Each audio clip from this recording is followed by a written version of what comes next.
It's all covered in today's China Truths. Chinese geologists have warned that the Hubei region, where the Three Gorges Dam is located, is a weak spot on the national seismic map. The region lies right on the edge of the Yangtze Plate, which is constantly affected by tectonic collision zones to the east and west of China. What's scary is that the fault system around the dam is still active, capable of accumulating seismic energy over time. An earthquake doesn't necessarily have to occur directly under the dam, but only needs to be close enough and strong enough to create a resonance effect. That is the biggest risk of a giant project located in geological layers that breathe with the pulse of the earth. What is seen above ground is just the tip of the iceberg. Beneath the surface, thousands of fault lines are sleeping, waiting for a strong enough shock to awaken. A few days after the Kamchatka earthquake, tremors began quietly shaking the heart of China. More than 20 minor quakes were recorded across Hebei, Sichuan, Yunnan, and most concerningly, Hubei, where the colossal Three Gorges Dam stands. Shockingly, 4 of these tremors sent seismic waves directly toward the reservoir. In western Hubei, a monitoring station detected ground vibrations lasting 42 seconds, with an amplitude 1.5 times above normal. These figures may look small on paper, but for a 39 million-ton concrete giant, they could signal the start of deep internal stress. The real danger, however, hides underground.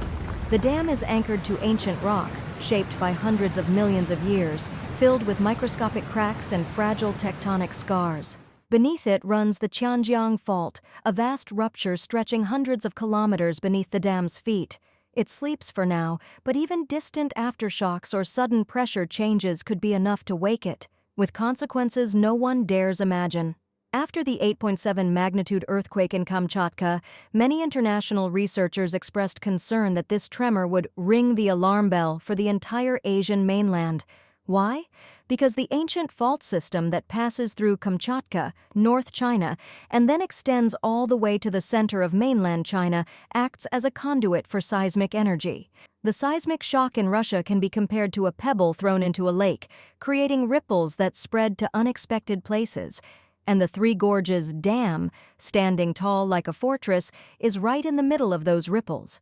It is no coincidence that just a few days later, more than 20 small aftershocks appeared scattered across China. The problem is not how small the aftershocks are, but how frighteningly fast they come, as if Chinese geology is answering to Kamchatka. Many Chinese engineers once proudly claimed that the Three Gorges Dam could withstand a magnitude 7 earthquake. But the truth is, this structure has never been tested by a truly high-intensity local quake. The question remains, if a magnitude 7 or stronger earthquake were to strike the Hubei region, could the dam hold? With a total weight of nearly 40 million tons and enormous water pressure behind it, even a slight misalignment or erosion of the foundation could trigger a disaster. In particular, the Qianjiang Fault, running directly beneath the dam, resembles a ticking time bomb buried deep underground. If a tremor hits its resonant frequency, the entire dam structure could be seriously affected. This is no longer a hypothesis. It's a scenario that has been simulated by several independent research groups.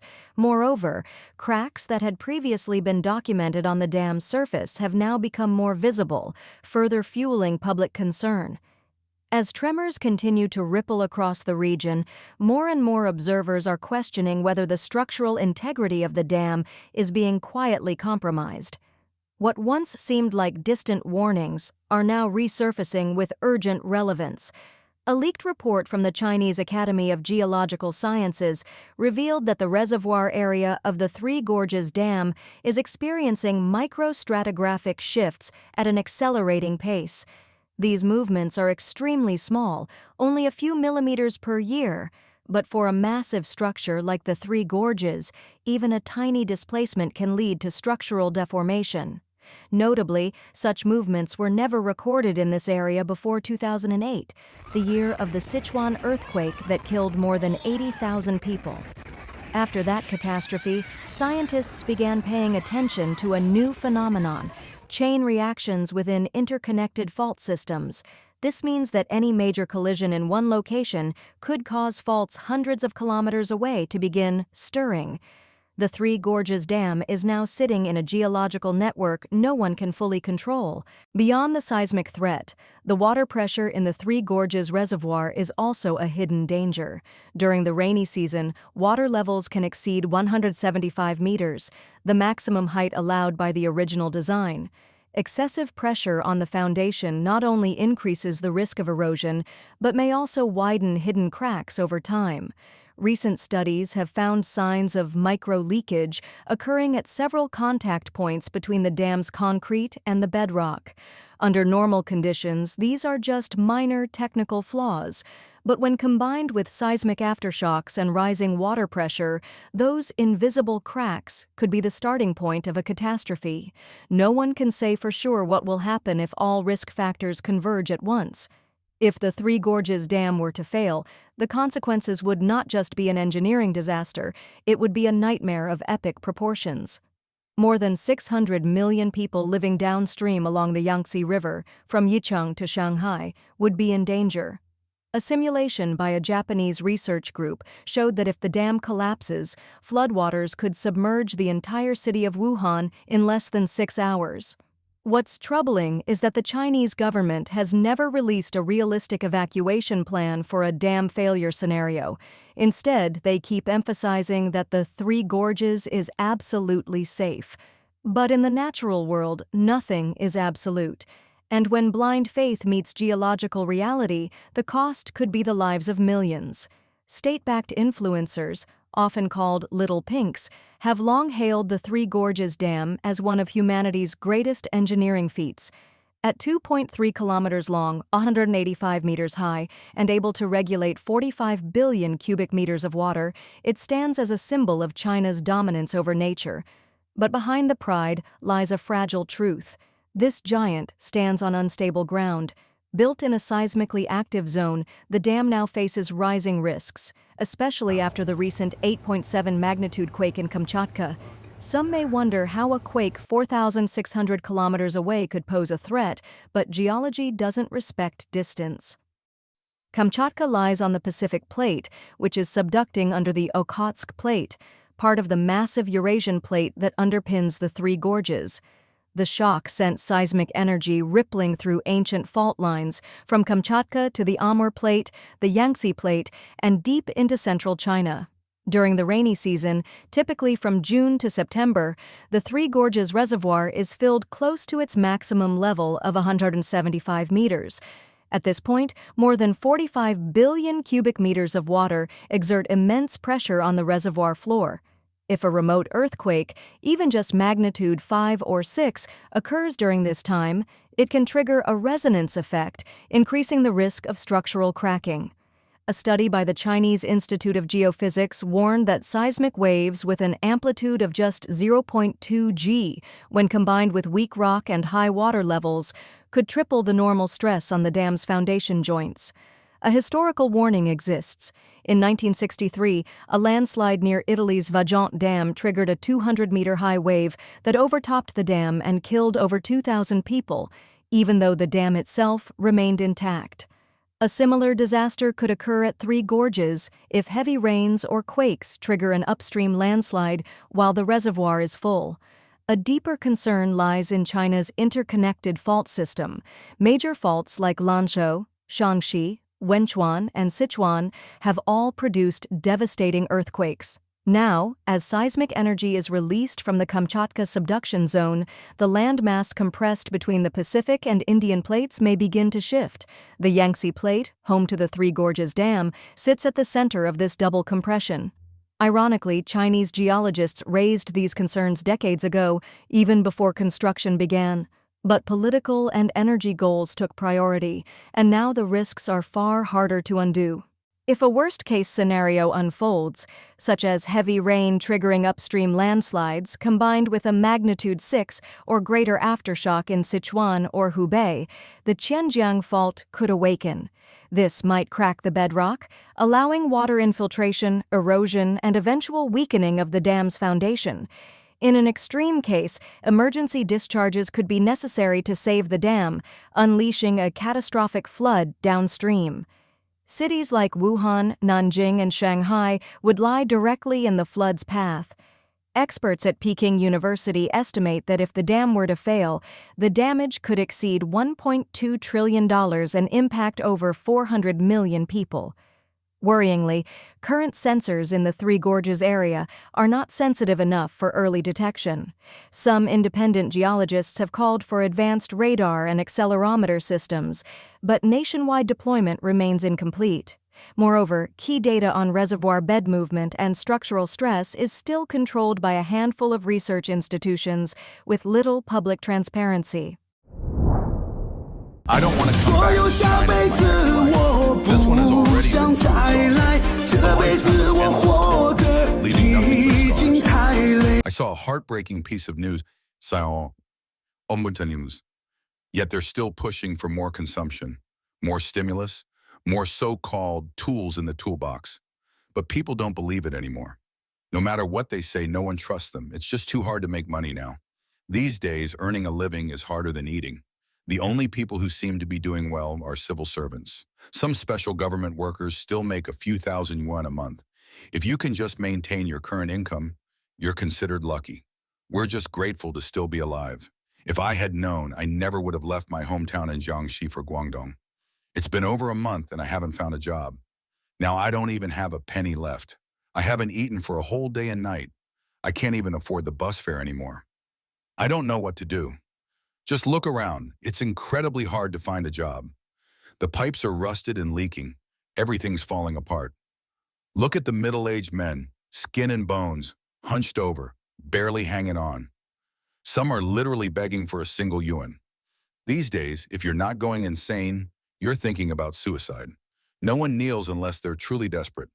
I'm a post-2000 university graduate, but I never thought I'd become a food delivery writer. I spent 4 years dreaming of a white-collar future, only to be crushed by reality. Now survival feels impossible. People sleep under bridges, from grandmas to young girls. We can't afford real homes, so we live under overpasses. What kind of era is this? The world has lost its warmth. So many people are struggling, fighting every day just to survive.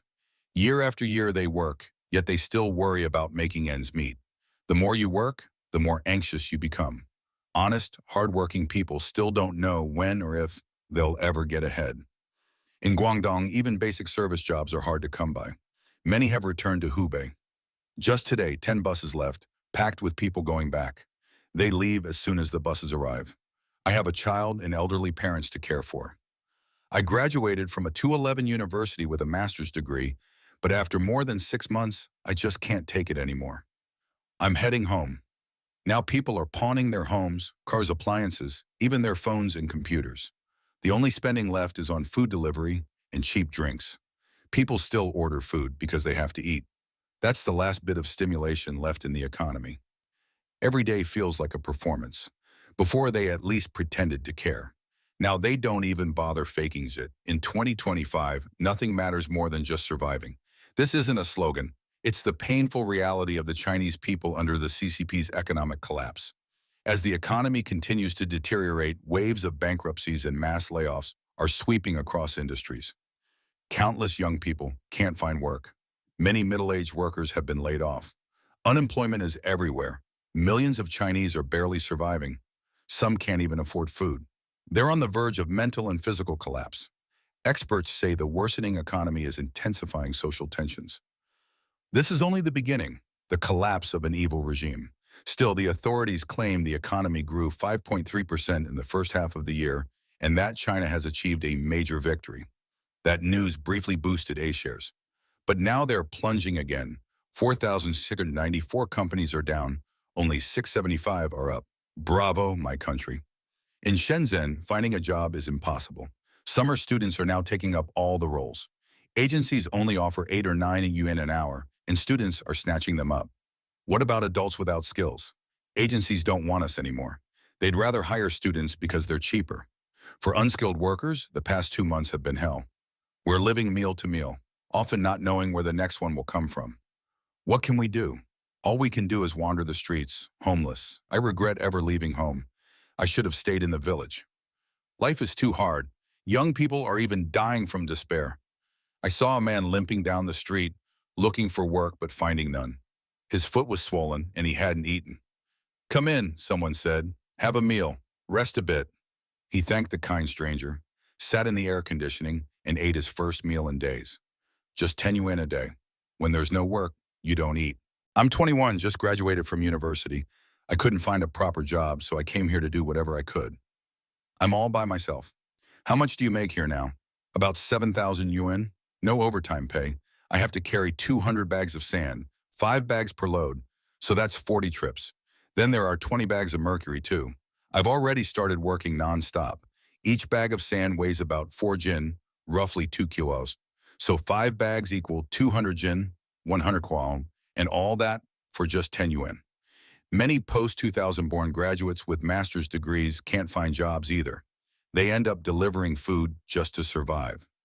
I thought earning a master's degree meant I'd get a good job right after graduation. But after 8 months of job hunting, I still haven't received a single offer.